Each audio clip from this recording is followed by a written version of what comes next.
Pinagkaguluhan ng boxing press si 8th Division World Champion Manny Pacquiao sa kanyang media workout sa Los Angeles, California sa Amerika. Balitang hatid ni Chino Trinidad.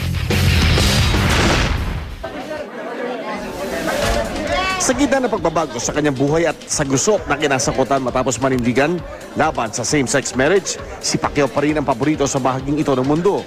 Hindi magkamayaw ang mga nagko-cover ng boxing na makita ang pinag-uusapang pagbabago ni Pacquiao.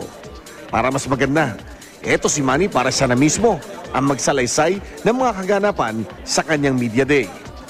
Ngayong araw, naganap ang media workout dito sa Wildcard Gym, Los Angeles, California. At napakaraming mga media ang dumalo dito sa Wildcard Gym. At talaga namang katakot-takot na interview, katanong-tanong ang inabot ko today.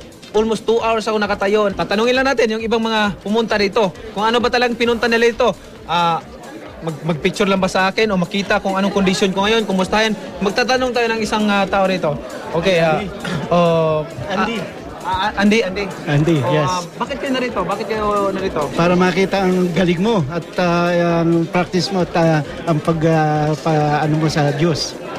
Ayan, yung concern nila, kung yung training ko, yung condition ko, okay ba for this next fight? Kaya naman, lagi kong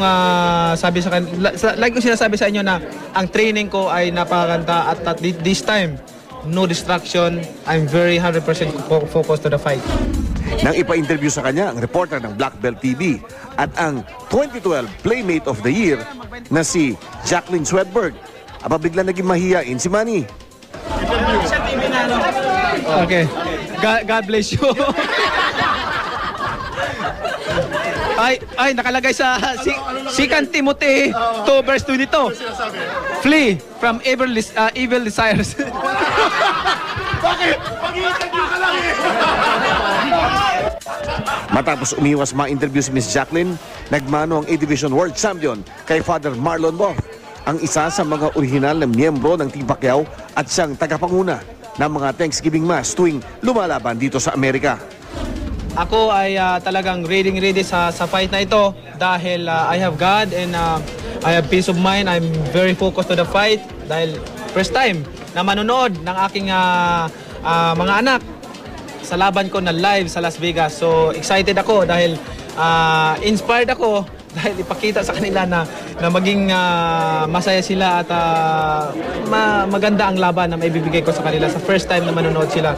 So tutok lang palagi mula dito sa Wildcard Gym, Los Angeles, California. Ako si Manny Pacquiao. Mula sa Los Angeles, California, Chino Trinidad, GMA News.